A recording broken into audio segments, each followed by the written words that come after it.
நிகழும் ஸ்ரீ மங்களகரமான குரோதி ஆண்டு ஆடி மாதம் 16ஆம் தேதி வியாழக்கிழமை அன்று துவாதசி திதியில் மிருகசிரிசம் நட்சத்திரத்தில் வியாகாதம் நாமயோகத்தில் தைத்தூலம் கர்ணத்தினில் மகா பிரதோஷம் கூடிய நன்னாளில் இந்த மகத்தான ஆகஸ்ட் மாதம் பிறக்கிறது.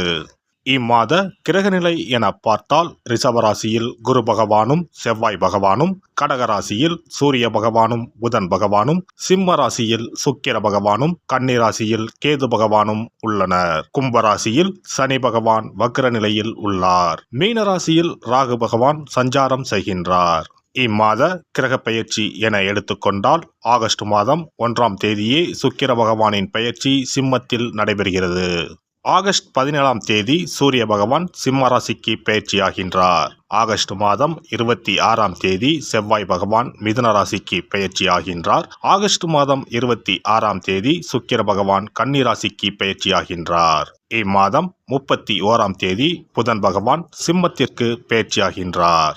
இந்த கிரகங்களின் சஞ்சாரம் மற்றும் இடப்பெயர்ச்சியால் உங்கள் ராசிக்கு இம்மாதம் என்னென்ன பலன்கள் கிடைக்கப் போகின்றது என்பதனையும், அசுப பலன்கள் ஏற்படுமாயின் ராசிக்காரர்கள் செய்ய வேண்டிய பரிகாரம் என்ன, வழிபட வேண்டிய தெய்வம் யார் என்பதனையும் காண்போம்.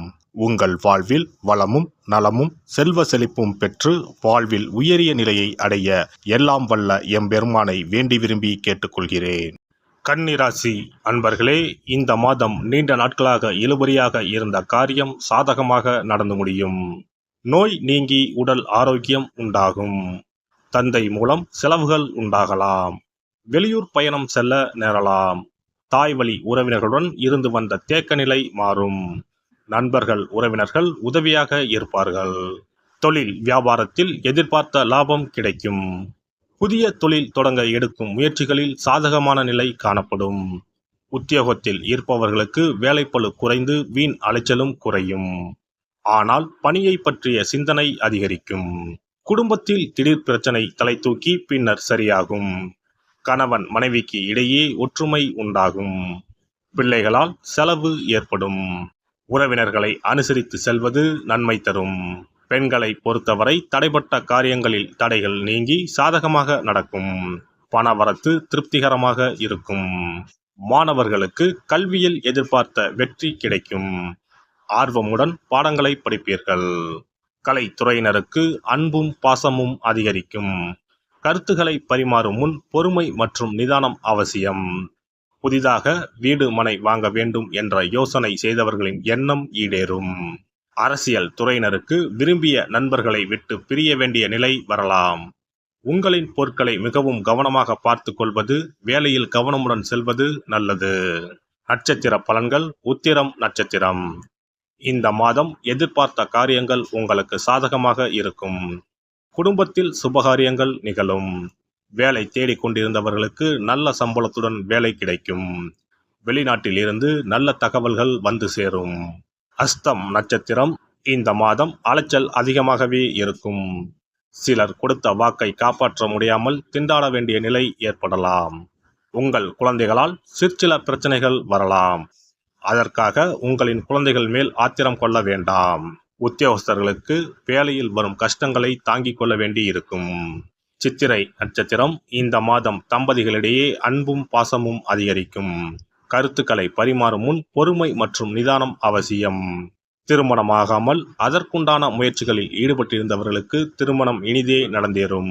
புதிதாக வீடு மனை வாங்க வேண்டும் என்று யோசனை செய்தவர்களின் எண்ணம் ஈடேறும்.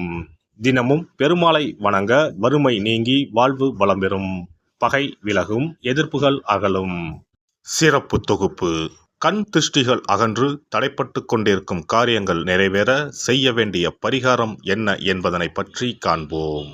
வாழ்க்கையில் நல்ல நிலையில் இருந்தவர்கள் கூட திடீரென்று பொருளாதாரம் இழந்து மன கஷ்டங்களுடன் வாழும் நிலை ஏற்படும். இந்த நிலை எதனால் ஏற்பட்டது என்று ஆராய்ந்து பார்த்தால் பெரும்பாலும் அவர்களின் மீதான கண் திருஷ்டிதான் காரணமாக இருக்கும். கல்லடி பட்டாலும் கண்ணடி படக்கூடாது என்று சொல்வார்கள் அல்லவா, அது உண்மைதான். இது போன்ற பிறரின் பொறாமை கொண்ட கண் திருஷ்டியினால் பலரின் வாழ்க்கை சிரமத்திற்கு ஆளாக நேரிடும். இது போன்ற கண் திருஷ்டிகளிலிருந்து எப்படி தப்பிப்பது?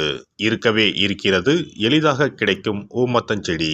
தெய்வ சக்தி நிறைந்த செடியாக கருதப்படும் ஊமத்தஞ்செடியின் காய், பூ, இலைகள் என அனைத்தும் தீய சக்திகள் விரட்ட பரிகாரத்துக்கு பயன்படுகிறது. பொதுவாக ஊமத்தம் காய்க்கு கெடுதலை அகற்றக்கூடிய சக்தி உண்டு.